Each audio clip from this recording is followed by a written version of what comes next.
नमस्कार मंडळी, कसे आहात तुम्ही सगळे? आय होप तुम्ही सगळे मस्त आणि मजेत असणार। आज मी हा राडा का काढला आहे ह्याचं उत्तर तुम्हाला नक्कीच पूर्ण व्हिडिओ बघितल्यावर कळेल की मी काय बनवते आज जेवणामध्ये स्पेशल।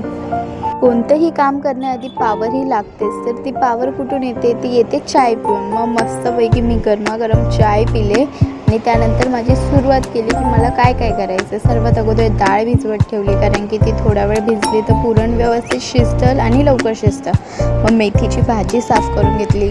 जेव्हा पण आपण नैवेद्य दाखवायचं असतो तिकडे आपल्याला मेथीची भाजीची गरज लागतेच। सोपी कामं होती ती अगोदर आवरून घेतली, कारण की माहिती आहे मला मी एवढं फास्ट जेवण बनवू नाही शकत जेवढे सगळे बनवतात, बिकॉज मी फर्स्ट टाईम बनवते हे सर्व काही।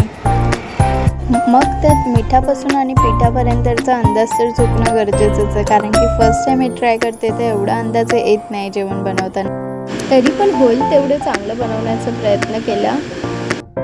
डाळ शिजलेली होती म्हणून ती अगोदर गाळून घेतली, कारण की त्याच्यातलं पाणी पूर्ण नितळलं पाहिजे। डाळ गाळून घेतल्यावर भजीचं पण पीठ तयार केलं। नंतर सुंठ आणि जायफळ पाट्यावरती कुटलं, कारण की त्याच्यातला जो हार्ड टेक्स्चर आहे तो कमी झाला पाहिजे मिक्सरमध्ये वाटताना। मस्तपणे पावडर तयार करून त्याला थोडंसं भाजून घेतलं, कारण की त्याच्यातला जो कडवटपणा आहे तो कमी झाला पाहिजे म्हणून। लगेचच मग सुरुवात केली गुळाची ढेप फोडण्यासाठी, कारण की ती फोडणं खूप महत्त्वाचं आहे, नाही तर त्याशिवाय आपलं कामच होऊ शकत नाही। गोडवा येणार कुठून? चुकीची सुरुवात झाली इथून। हो, मी चूकच केली।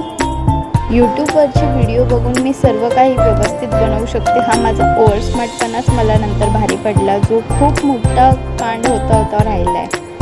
चूक अशी झाली म्हणजे मला इथे पाणी सुकू द्यायचं होतं डाळीमधलं, जे मी सुकू नाही दिलं। डायरेक्ट त्याच्यामध्ये गूळ टाकून सर्व पुरण तयार करून घेतलं आणि लास्टला मला कळलं हा तर मी खूप मोठा गोंधळ घातला आहे। भजीचं पीठ रेडी होतं म्हणून पटापट भजी तळून घेतली आणि जे पीठ मळून ठेवलेलं होतं त्याला चेचून घेतलं सॉफ्ट टेक्स्चर येण्यासाठी।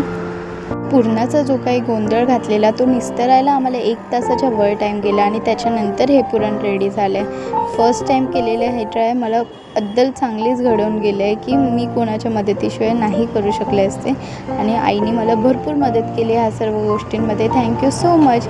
शेवटी आमच्या पुरणपोळ्या रेडी झाल्या। मस्तपैकी ताट रेडी करून नैवेद्य दाखवून आम्ही ते खाल्ल्या। भेटूया नेक्स्ट व्हिडिओमध्ये। Thanks for watching.